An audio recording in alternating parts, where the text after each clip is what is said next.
someone might have to take over. Today, I am hosting from the land of my ancestors and here in Africa. Today, it's just my pleasure to be here. And we have this time our three illustrious guests that were previously on our past webinars dealing with stopping the violence in America. And it's interesting, when I first landed here in South Africa, I was stopped in South Africa, but I'm actually in Lusaka, Zambia. And when I first landed and my host me up, the first thing they asked me about, wow, what's going on with America with all this gun violence? And I said, oh goodness, it's just spread it all over the world.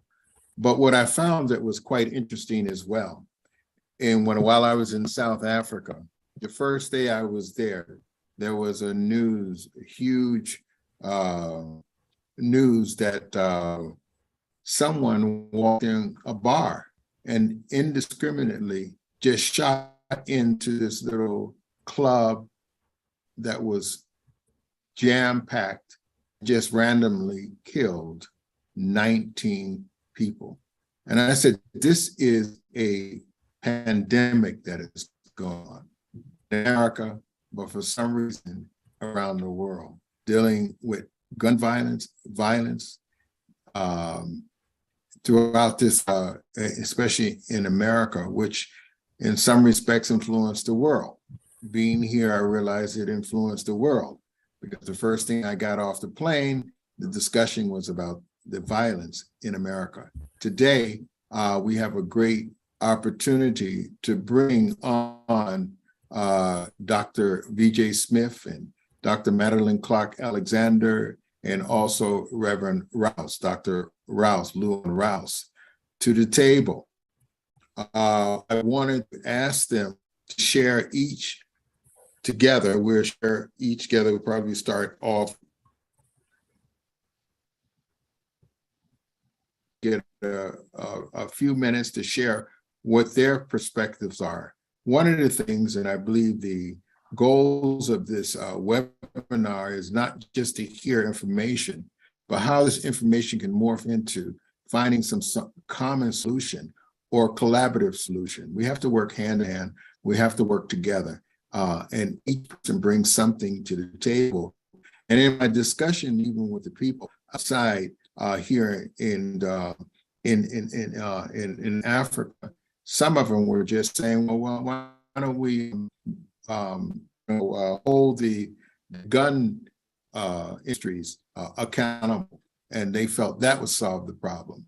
I said, you might have a point there, but it's not only the guns, it's coming from various and different angles. And that's what we want to look at, all the angles, and then see if we can come up with a collaborative, efforts, solution to this problem that is plaguing America and also plaguing our international community. And so without any further ado, I would like to ask V.J. Smith to come on and share just a few minutes of some opening remarks. And then also after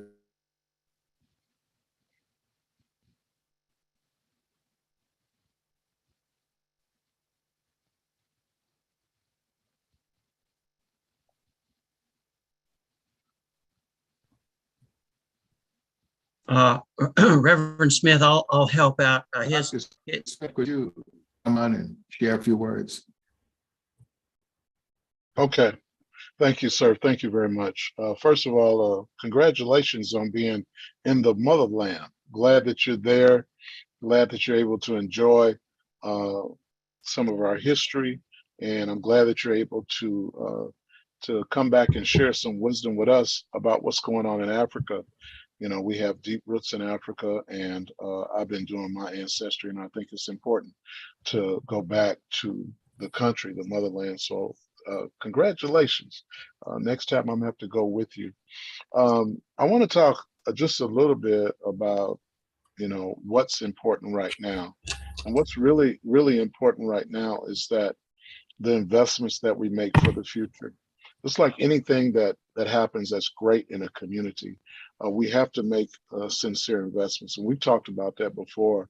And we need to be not only at the Capitol, but the state level and at the county level and the city level, making sure that the proper investments are made for our community. When it comes to guns, it's interesting how we want people to have rights to have guns, but we should really all try to come together on who needs to have guns and why, and what we can do to reduce the number of bullets that an individual is allowed to have. There's really no need for somebody to have a weapon that shoots hundreds and hundreds of rounds uh, for any reason, for any cause other than a military, I believe.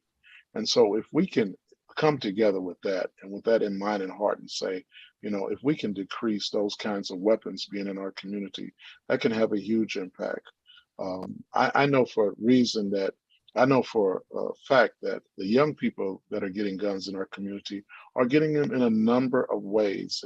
And because of technology and the internet and the websites, they're able to get them lots faster and quicker.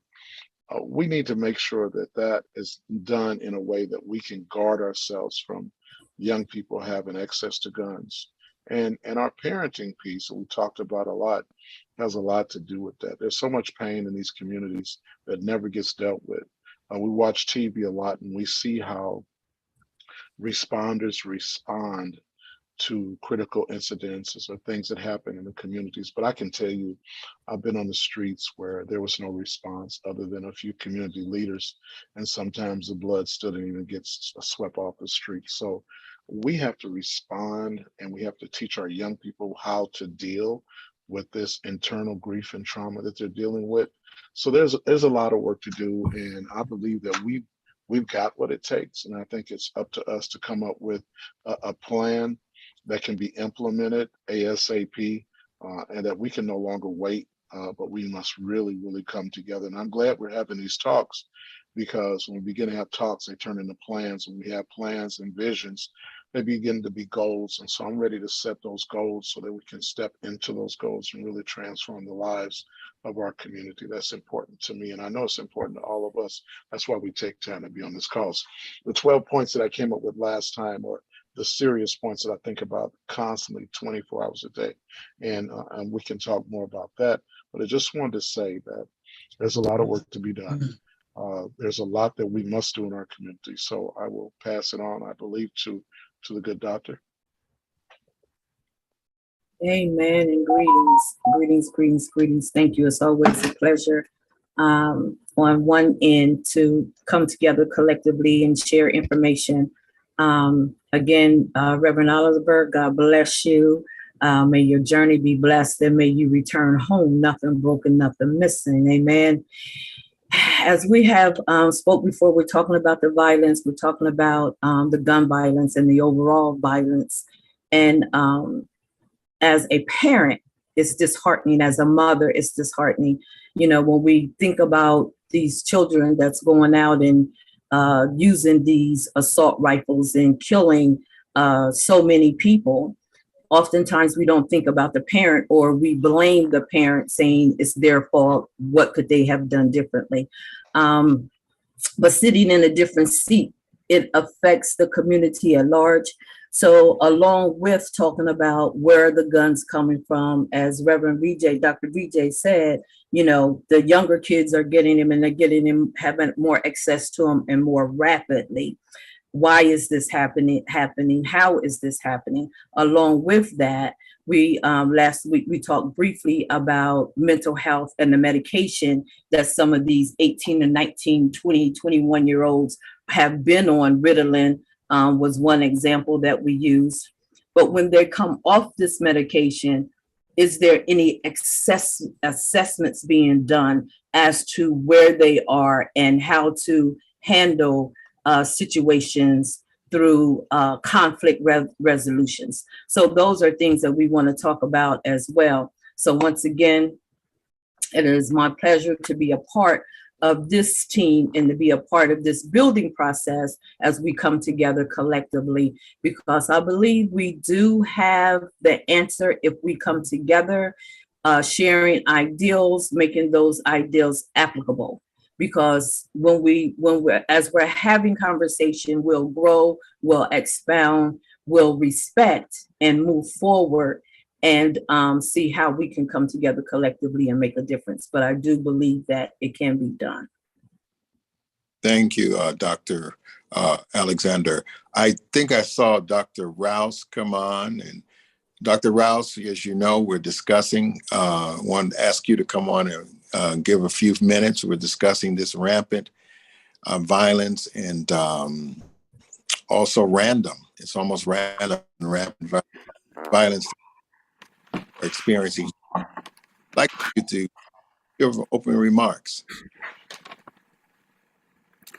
Well, thank you. Thank you, Reverend. Welcome back to America. I hope that No, I'm here. I'm still here. I hope that your mission was great. It's good to hear what I've heard shortly from Dr. Alexander.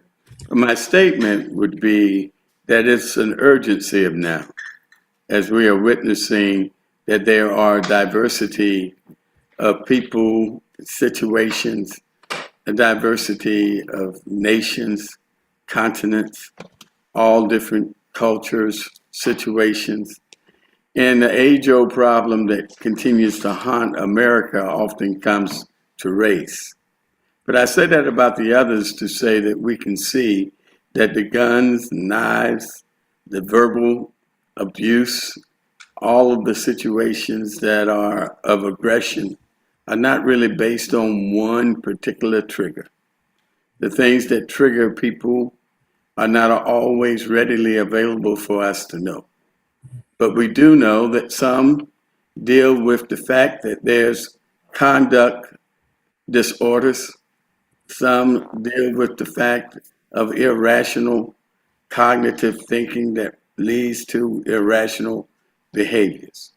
Whatever it is an urgency of now that we address it, and address it not only from legalistic point of views of social laws or from law enforcement. It's time for us as leaders inspired by God, called by God, chosen by others who were chosen by God to be in positions to bring us collectively together. So I'm glad that we're having the conversations today, and that we will continue these conversations and look at the practical things that we must do. So we are organizing law enforcement. We're going to have a big event in Los Angeles next week that I'm going to, and talking to the chief of police there, led by UPF. Reverend Oliver, thank you for all your work that you've done to bring that together with Dr. Jenkins and others. And we're going to do the same and invite UPF to be with us as ACLC has that in South Carolina. And then again, we're going to Chicago and around this nation. So thank you for allowing me to be with you today. I am interested in hearing the questions and continuing. Yes, we can. Thank you very much. I'd like to ask each one you from the different angles, and what do you think? Yes, because each one, and I think that something you mentioned, Dr. Rouse, was race. So in the different, from different angles and different shooters, if you will, a lot of it's random and, and senseless. What do you think? How do you think we should begin to deal with those root causes coming from different angles that, in perspective, that each one of you see it from?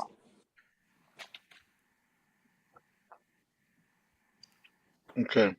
I'll go first, and then I'll let the good Dr. Madeline go. One of the things that I see is, and we talked a little bit about the pharmaceuticals and the drug companies. One of the things I see is that we need to take better control of how we medicate our young people and what we do to medicate them. for a long time, if you look at all the shooters and a lot of the shooters, you may find in some of the studies that many of them were on some kind of medication. I think we need to take a hard look at that and look at what we can do in terms of making sure that people are on their proper medications, and also they have the proper mental health assessment. The other thing is that, the village concept that we had was a true concept that truly, truly worked. And when the village was active in our communities in the 50s and 60s and 70s and on, our communities didn't have a lot of these problems. We lost that village concept for a number of reasons. You're dealing with lost souls, lost. I've never seen anybody hurt a child that loved children, because they just can't do it. I've never seen anybody that was from a loving, caring family hurt a bunch of family members, because you just know what that impact would have on them. So but when people are desensitized, when people have lost the ability to have feelings, when people have lost that what you call that heart inside, where they just couldn't do that to someone. And there's a lot of people like that. That's created. We create that, we shape that, we mold that. And so I believe that we have to go back to help people understand how to deal with their griefs, how to deal with the trauma, the things they've been through as children, some of the things that they don't want to talk about. We need to open up and let people allow themselves to open up their hearts and spirits and talk about it. I can tell you thousands and thousands of fathers that told me that I'm so glad I was able to talk about what happened to me as a kid, or what happened to me as an adult, or how traumatized I was. I didn't know what to do with it. And we need to have a place and a space for our young men, our young women, and our families to do that. And I think that we've invested so much into other things, such as war and other things that we invested into, that we have not made the proper investments into shaping our families as we have as destroying and dividing our families. Thank you. I appreciate that. How about you, Dr. Madeline? Amen. Well, I'm taking in everything that Dr. VJ said, but also it made me think about nature versus nurture. The actual genetics of a person or versus the environment upbringing. Again, we need to go back, if we can go back to the basics. We were raised in a community. And our parents in our community gave us worth and value. And I think that has been, I think some of the younger generation have been stripped of that, where they don't place value on life, where they don't place value on themselves, where they feel as though they have any self-worth. So in saying that, we have nature, we have nurture, and then we have the culture. The culture has changed from when we were coming up in the 60s and the 70s and raising our children. So even looking at my children and how they parent their children, again, I'll repeat, it's good to hear them repeat some of the things that I said to them, even though I didn't think they were listening. So I thank and praise God for that. The foundation, there's a crack in the foundation where there's no futuristic conversations happening. Sometimes we have to have courageous conversations with young people. There's things that we might want to shy away from because it's hip hop or it's not politically correct, but we have to be able to renew our minds and put ourselves in a place where we can have a dialogue with these young people to kind of find out what is missing. Hurting people hurt people. How can a young person, because now you're talking about 12, 10, 11, 12, 13-year-olds having access to guns. In that age range, not only is it sad and disheartening that they have access to these guns, but the mindset of why they want access to these guns. Why are they even interested in hurting or harming someone? Where is the self-worth? Where is the community value? So I think those are the things that we want to look at. And as we're looking at those things, I think we could come up with a plan to go into the school system, the Boys and Girls Clubs, to bring those things back, or to assist and build what's there, to close the gap of the crack in the foundation, because that's what has happened. There's a crack in our foundation. Yeah, amen. I agree. Dr. Rouse. Thank you. It's very important that all of us take note, one, starting with who we are, and then try to be a part of a real assurance where we help others to filter through what is happening in life for all generations. I've asked Presley, Marie and I have 5 adult children and 5 grandchildren. 3 of those grandchildren are adults, but 2 are young. We have 2 great-grandchildren that are young. But when this young lady was born to our youngest daughter, immediately I felt something uniquely special, and Marie did too. And she said to me, we need to make sure. It is right at the kind of the height of the situation when in Charleston, South Carolina, we were in South Carolina, in Charleston, when the young man went in and killed what we call the Emmanuel 9. And Presley, being a child where her father is African American, her mother is white American, Marie said to me, we're teaching people here, there, and everywhere. We need to make sure we help raise our grandchildren, help raise Presley to understand the matters of the world which he might face. And I just came, and just in a short period of time, this little angel is so great. I told Marie, she doesn't need me. She already has God. It's God so strong that she's doing a very, very great job as it is. But the fact is, we do need each other. And that's the message that I would give to people all across. No matter where we are, we're still just a step away.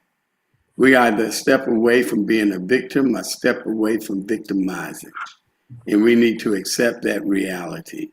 And core to it, I still believe, is a coming to an understanding of the one who's really the owner of the universe.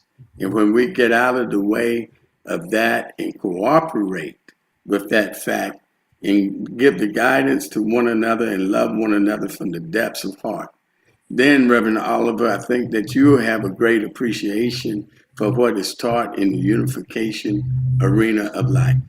Every generation looks out for the other. And grandparents, great-grandparents, we all have a responsibility. What I'm saying now, to make sure to multiply this, is one of the blessings of multiplication, is multiply this to the 5th power, meaning the number is so great that we oftentimes can't even understand to read it out what it's going to be. But if we do it to the 5th power, we always know that it comes back to the original number. For God is with us, and we just need to be with God and with one another and show the love and help others do the same. Unfortunately, Doctor, you're doing all that talking for that beautiful young lady, but I don't think all of us can see her. So can we get a better glimpse? Oh, come here, baby.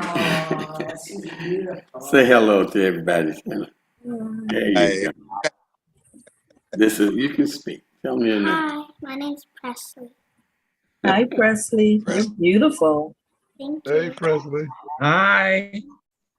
Welcome. Yeah.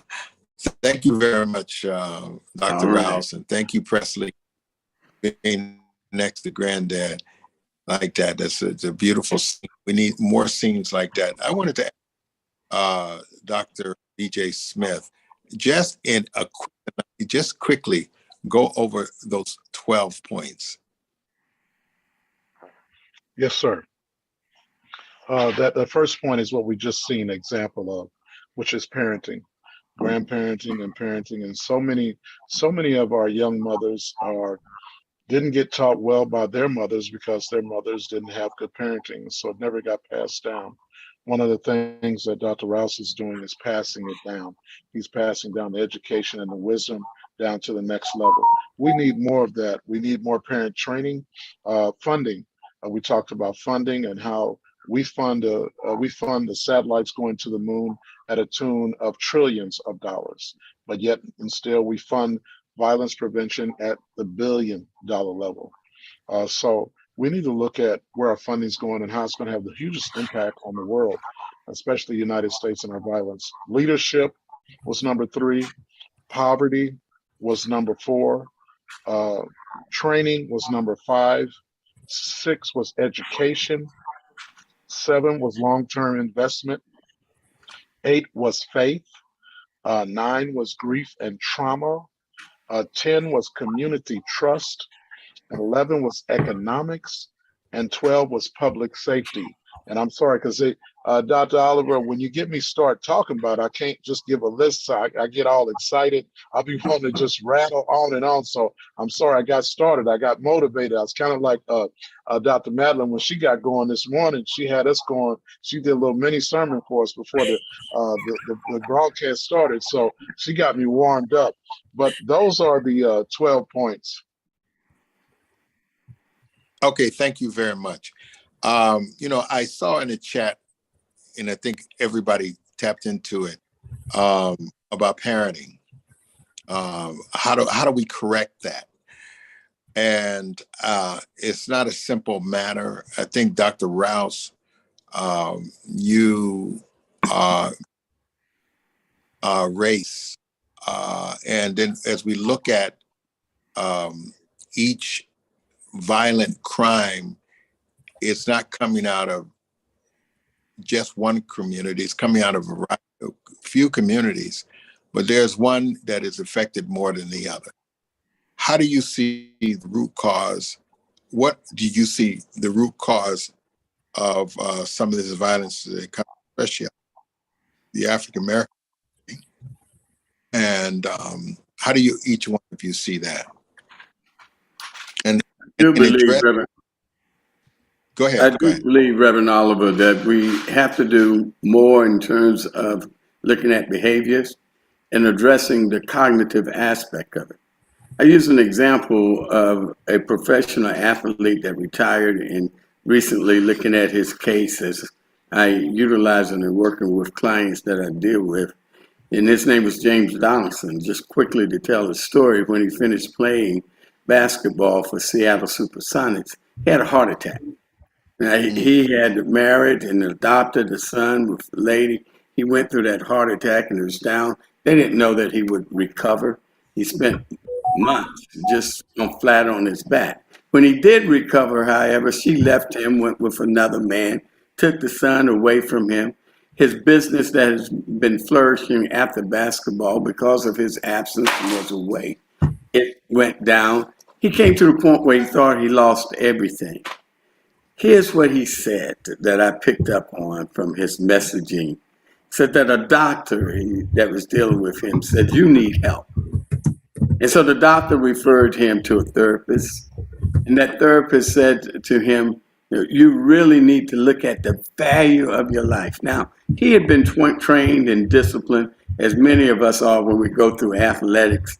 We not only learn to win, but we learn how to lose. And that when we fail, we can get back up.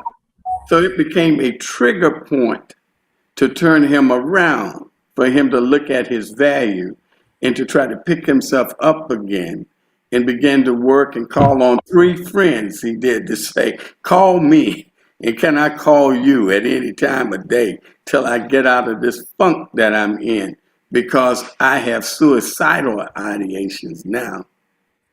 We can be up today, things happen within that day that takes us down tomorrow, and our minds struggle.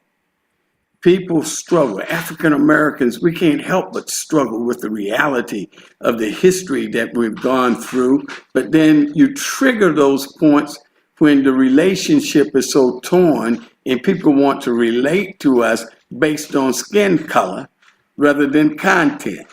that Martin Luther King Jr., of course, addressed that. Whenever some things can trigger the mind to think in a certain way, we have to be of a certain strength of character or have those who can help us return to that strength of character to make it through. And we've seen it in the historical notes, but it's very important for us to look at it today. And some are addressing the reality of conduct disorders that come and have the mind in certain places. I like to just get down with the street language of it, just as funky as it can be.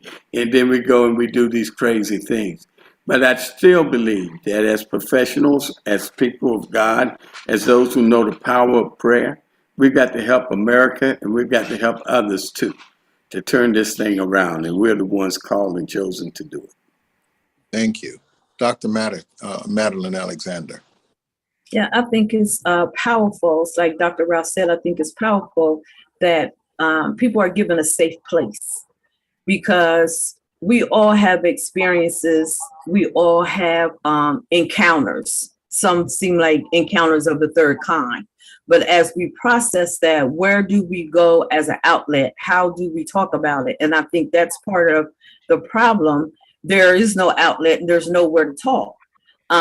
If I can't go to Dr. Rouse to talk to him about my problem, who else am I going to go to? Well, naturally, I'm going to go to my husband. I'm going to seek my husband first. But it's nice to know that there's a brotherhood, that there's a sisterhood, that I can have a release, that I'm not going to be judged. You know, a lot of times, even within the church, people are hurting. People are bleeding. They're hemorrhaging. And in the process, we in the church and we're poised and we're saying, oh, hallelujah, glory to God. Because we don't have that wherewithal, or don't feel as though we could go to our brothers and sisters in Christ because we're in crisis, and yet we're trusting and believing in God. Yes, we're going to always trust and believe, but at the same token, we're human beings. And how can we help the community if we're so broken? Because we'll get out there and get into the middle of it, and then you'll see us fall apart if we're not taking care of ourselves first. So self-care is very important. When we're talking to our family members, I believe everything starts at home. Everything starts at home. So as we're talking to our family members and our relatives, it might not be someone we encounter, but it might be someone they encounter on their jobs. It might be someone our grandchildren encounter at school. But to have those courageous conversations to say, what does that look like? For my grandsons, what does it look like when you have a frustrating day? How do you handle it? Now, as I mentioned before, in our ministry, we had the anti-bullying program. So we talked about conflicts. We talked about critical thinking. We talked about how to handle things without putting your hands on someone. And then, you know, back in the day, it was always somebody hit you, you hit them back. But now they don't fight fair. So you don't want to have that conversation where you're saying you immediately engage. You know, sometimes you have to step away, and to teach our male children that stepping away is not a bad thing. That, you know, using some critical thinking, using some conflict resolution is not a bad thing. For you to be angry enough to cry is not a bad thing. I think we need to reframe some conversations that we've been having over the years of what Black men are supposed to be. Because what has happened from a perspective is that you've been taught not to share your emotions. And so you stuff it. And in that process, as a young boy, really influenced, especially at the age, something happens to a male at the age of 9, between the age of 9, 10 years old, with the testosterone, his mindset, depending on what happens to him then, affects the rest of his life. I worked in a male correctional institution, and I was not the secretary or the accountant. I was a correctional officer. So I've been in those cells with those 200-pound men that are crying like babies, talking about their parents. Their father wasn't there. Their mother did the best they could. I was only trying, you know, to help my family. So in this process, we have to start reframing what we're saying to especially our Black men. We have to, I think they're in an identity crisis. So how do we go in and help them to re-identify? There's programs out here. In Indianapolis, is one pastor. He has a program. He opened up a boxing gym. There's another pastor. He opened up. He has summer football, but he's doing this football league. Testosterone is so different from estrogen. You guys need to do something, and you need to do something physical. These young men are running into this problem where it's hormonal. We don't talk about hormones when it comes to our boys and to our men, but you guys have them too, and they need a release. So if I can't cry and there's not a male figure in my life to explain to me what's happening to me, I'm going to my peers. And this is now the culture of being violent. They're playing the video games where it's violence. How do we get into the homes and start reframing and rewriting the narrative, the conversations? So I think it all begins with courageous conversations with our children and with our community. Right. I think that's a very good point. Rewriting the narrative, and that takes a concerted effort and a concerted, as Dr. Dr. Smith, if you want to, please share a little bit in the context that was just shared. Well, thank you. I like the doctor, but I'm just Reverend. So but I love that doctor sound. I have to work on that. Okay. I want to talk a little bit about when Dr. Rouse talked about history, and I think it's critically important. And Dr. Oliver, we talk about this a lot. When we talk about history, I remember watching a scene in a movie where the lady came in to the family mate, and the little girl said, "Mommy, the welfare lady's here," and they started hiding the radios and TVs and everything. And she came in and she asked, do you have a man coming to see you? Do you have, you ain't supposed to have nobody coming to see you. But that was real. Somebody got paid federal dollars to make sure that you never progressed or got better in the community. Why can't we do the same thing and in reverse? Pay federal dollars to make sure that you're getting the education, the tools, and everything you need instead of being settled on a welfare check. And I give this example. There was a 150 unit apartment building that was just full of crime and violence. And I was asked to come in and see what we could do.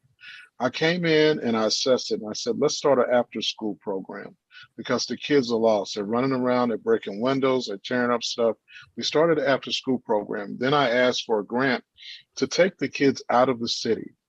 And the kids that acted good, listened to me and did what I said, number one, I took them out of the city. I took them to museums. I took them to places where they could culturally be connected to different things. When we first assessed them, the kids say, I want to be like my dad. I just want to sit around and drink, or I want to be like my mom. I want to have more babies and get on welfare.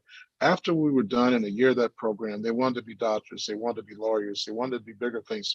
Matter of fact, 20 something years later, some of these people are now probation officers. They are now nurses and doctors. They're in part of the Black Lives Movement. They're serious leaders in the community simply because we came in and nurtured their minds and nurtured their hearts and also said that you can change. And those parents said, you know what? I don't want her to be like me. I don't want him to be like me. They're now great parents because we were able to nurture them and show them examples of real role models. The other piece when you talk about incarceration, and I'm glad you brought that up, Doctor, is that working with a lot of young people, I've worked with thousands and thousands of young people that are incarcerated in a youth program that I designed. We found out that the kids want to change, but when they get home, there's a mother that says, baby, you got to go sell some weed, or you got to go sell some dope because you got to help me. I've been holding on since you've been gone, but it's been hard. And those kids come back to me and say, BJ, you gave me some good information. You really inspired me to want to change, but Mom said, I really can't do it. We can't afford for me to go back to school or for me to go to trade school. I really got to help out because it's just me and the little kids, and I got to do my part. And so, the parents wouldn't talk to me, but the kids would talk to me and tell me what the parents say. Yeah, VJ's a good dude. What he's saying is real, but we can't do it.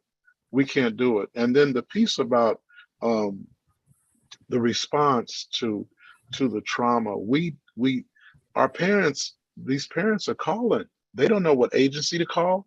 They're calling around and they're saying, hey, my kid's got issues. My son, my daughter's got issues. Who do I call? And they're getting passed off from agency to agency to agency. And until that kid goes in and shoots up everybody or kills somebody or overdoses or commits suicide, nobody responds until it's too late. And we have to stop that. We have to figure out when a parent calls and is stressed, let's give some kind of service or provide something. The other piece that somebody asked on the chat was, what about the doctors? Well, I went to a conference once about natural medicine. There was a number of doctors and nurses there, and they said they wish they could. They wish they had the ability to talk about natural medicine and what natural things can be done for people mentally and physically, but they're not allowed to do it. They can't. They have to give you a subscription. They can't tell you about anything natural. They're not allowed to do it. And it's sad that we can't give people other means and ways that are natural to heal themselves mentally and physically. So what we have to do now is figure out, how do we break that? How do we change that? And it can be done. It's not going to be easy because we're stuck in our ways. And a lot of this is about greed. And we have to stop being greedy and attend to the needy. Otherwise, there'll be nothing for this planet to do because everybody will be diminished. But I believe that we can do it. And I believe this dialogue is a part of us doing it and saying, how do we reverse some of the things that have been in fact? And how do we not just talk about history to be always badgering folks about what they did in the past, but how do we use the history to educate you about what we're going to do for the future? If I don't know what I've been through, I can't tell you what I'm going through. I need to know. When I found out that I'm from Nigeria, that I've got Somali in me, that I've got, I'm from Cameroon blood in me, I've got all this, that means a lot, but I still need to go to Africa to find out what tribe I'm connected to. But I can't do that if I don't find out some information. So that history connects us to the future. So let's keep talking about the history. Let's talk about it in a way we have a huge impact on the future. And as you said that, Minister or Reverend or Dr. VJ Smith, as you say that, there's a solution-focused therapy. And in solution-focused therapy, you talk about what happened in the past, but you look for solutions, but you don't keep reliving it. And sometimes, as you were saying, you get caught up in the cycle. Now, the welfare system came in and took the men out. And then 40 years later, they start a program called the Intact Family. Well, with the Intact Family, now they can't find the dads. So again, we have to change the way we're looking at things. And it's going to take having the community involved in the change. It's easy to sit and say what another person needs, but that person needs to be at the table.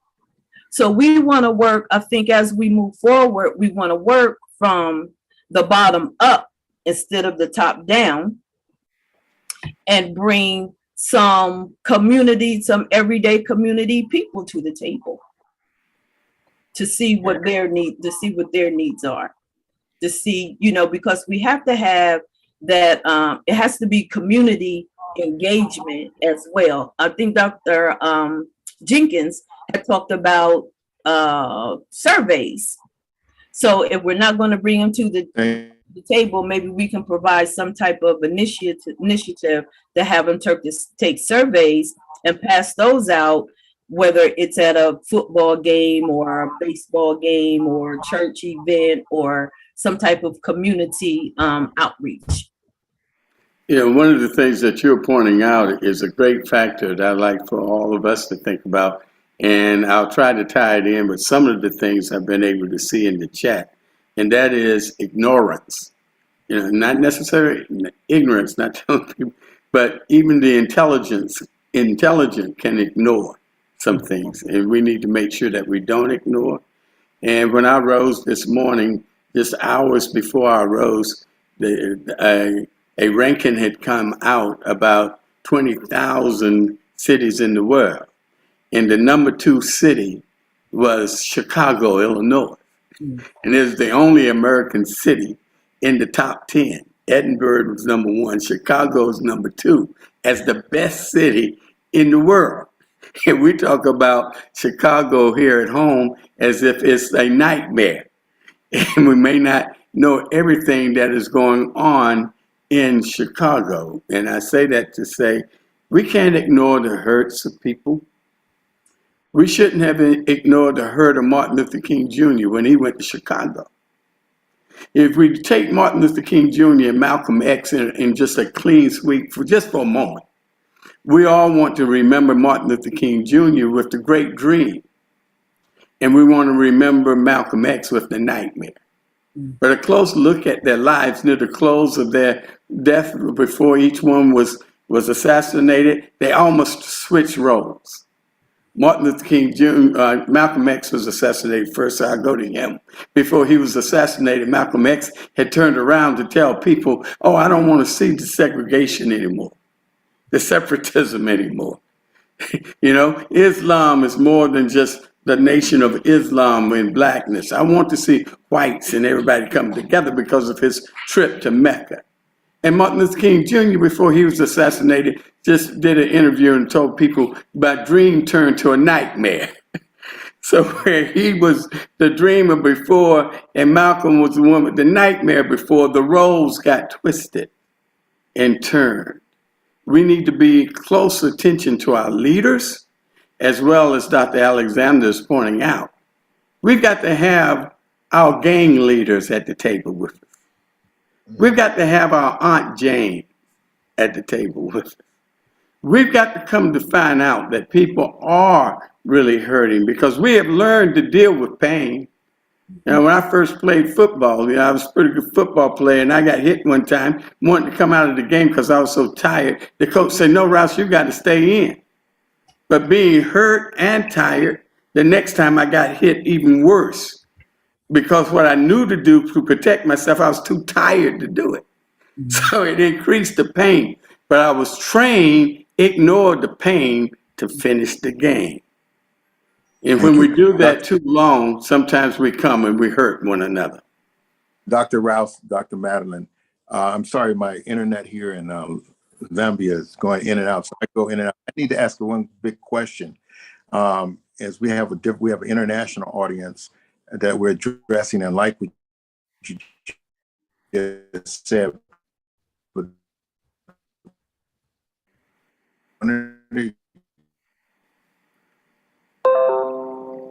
yeah, you went out on it, but I think you're raising the international issue. Yes, and he was talking about some of the questions that we are getting, Dr. Rouse, from people that, from an international perspective. My community that is well,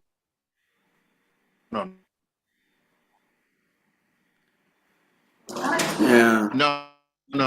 I'm asking. We have black and white.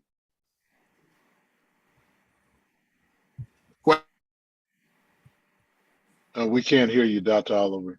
Yeah. I was talking to church members from a church pastor and a government leader from the DRC yesterday and early this morning. From the Democratic Republic of Congo and the issues that are there.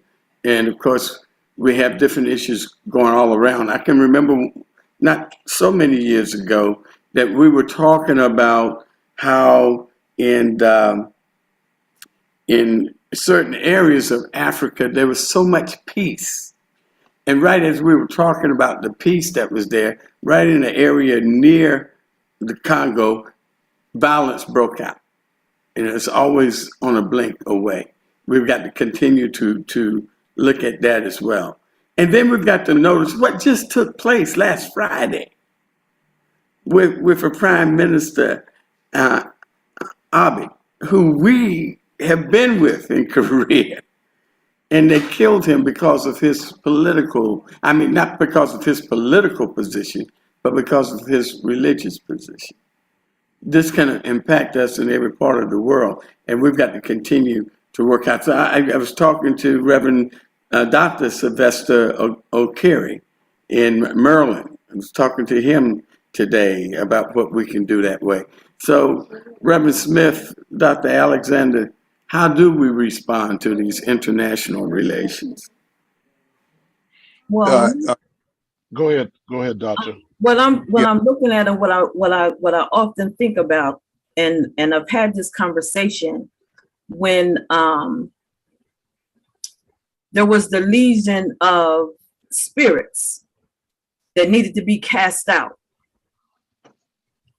And in that casting out, yes, those spirits went into the swine, but we got to always remember that there is a spirit, a governing spirit over every state, over every country, over every nation. So in that, this one spirit appears to be running rampant.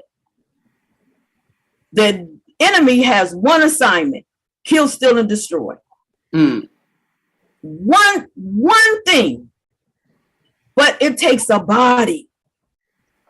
It takes a body. So as we're addressing these problems, yes, there are mental health issues. Yes, there, because it's just like Reverend Oliver said. Someone, when he got to South Africa, he was having a conversation. They were asking him, what's going on in America with all of these shootings?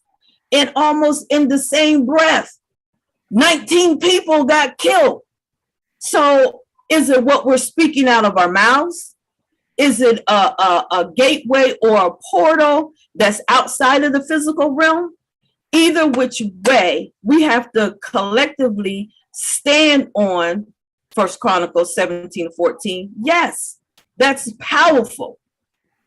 But he said, if the people would change, we have a responsibility to change from our wicked ways. And for those of us that are changing, for those of us that's walking that scripture out, we go over into the New Testament and says, well, 2 or 3 are gathered together. If we're on this line and we're praying together and we're honestly trusting and believing, and there's no doubt, we will bombard heaven and the change is going to come.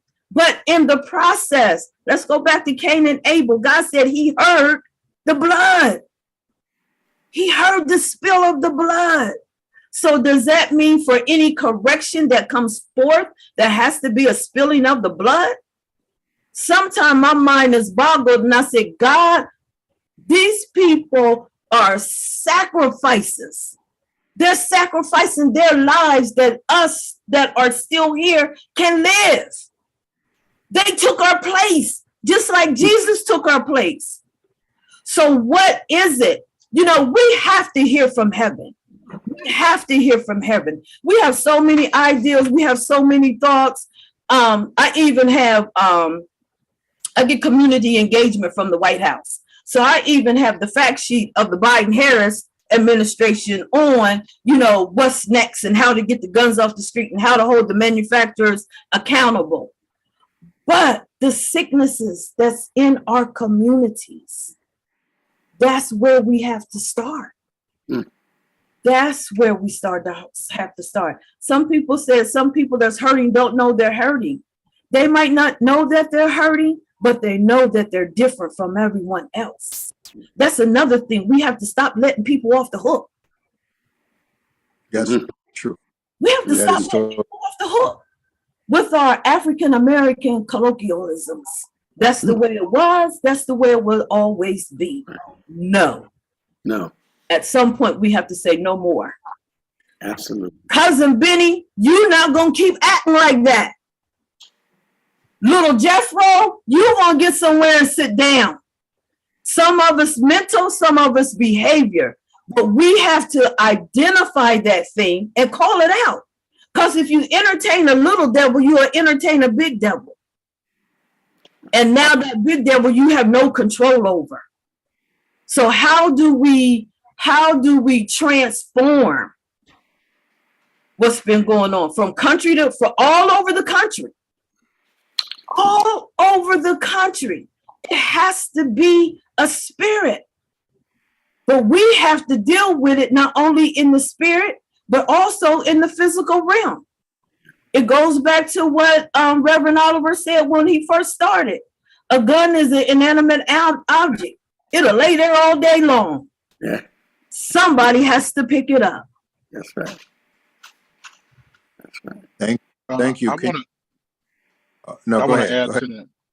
I want to add to that 4 things that I think are critical for not just local but international transformation. Is that some of the greatest models that have been used to prevent crime and intervention and prevention have never been given its due credit. Some of the greatest models, some of the greatest leaders in that arena have never been funded properly or been given the ways to do that. We know what those models are. We should take a look at them.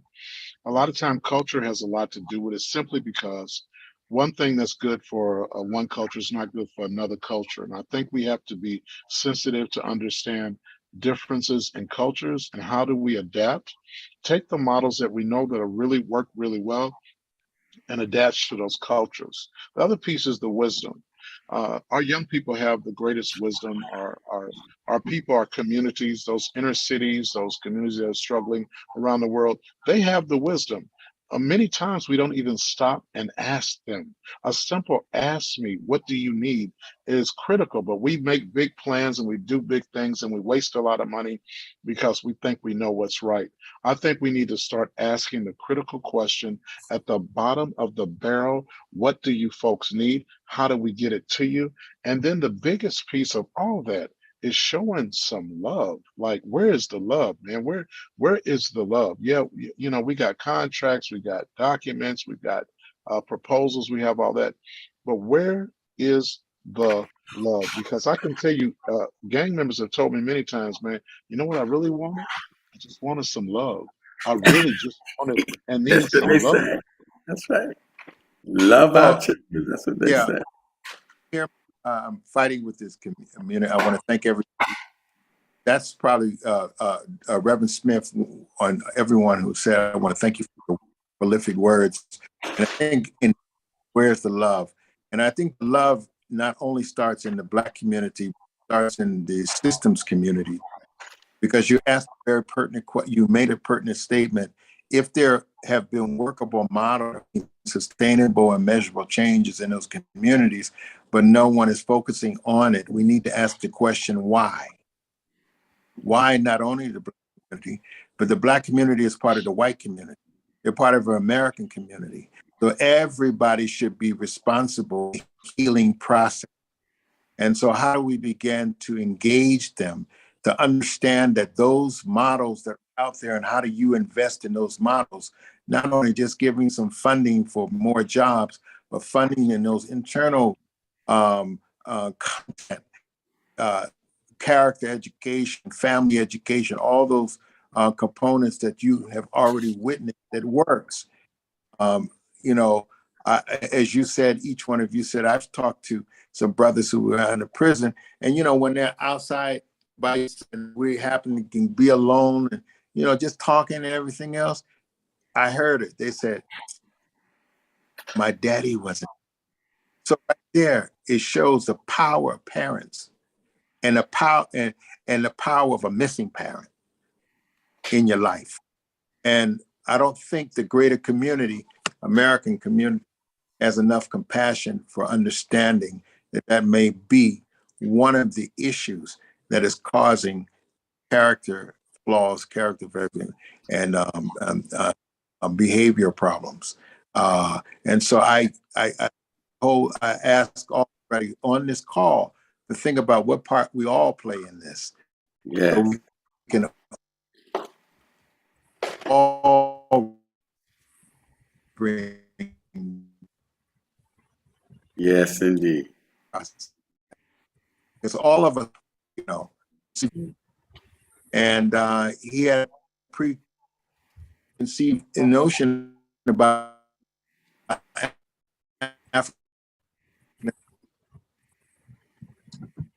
I had straight him. You're weeding out. We can't hear you. It's breaking up on us. But you know, I'm gonna just close.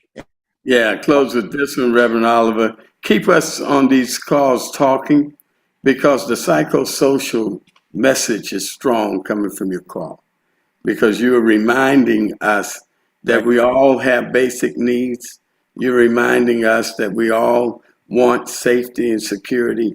We all want love, as Reverend Smith pointed out, to belong to a place where we feel secure and we are esteemed well. Because everybody wants to reach the best they can be. Let's help one another get there. Thank you, Amen. Dr. Rob. Amen. God bless you. We'll see you next week. God God bless Thank bless you, you. everyone. Take care. Have a blessed week. Thank you. Yes. Thank you, Reverend Madeline. Thank you very much. Reverend Bless Great you. Oliver. Thank you, Reverend Thank Rouse. you, Thank everyone. you. Thank you. It's a Thank privilege you. to sit in Dr. and listen Alexander, to give the red light regards. Okay. Right. God bless everybody. We need God's love in here. We need God's love in here. Amen. Thank you. God bless everybody. Have a safe Bye-bye. journey, Madeline. Reverend Oliver. Yes. Hey, Dr. Great work. Thank you. Thank you. Very good. Okay. Great. Bless you all. Thank Very you. good. Bless you very much. That was You- great. All right. Stay well.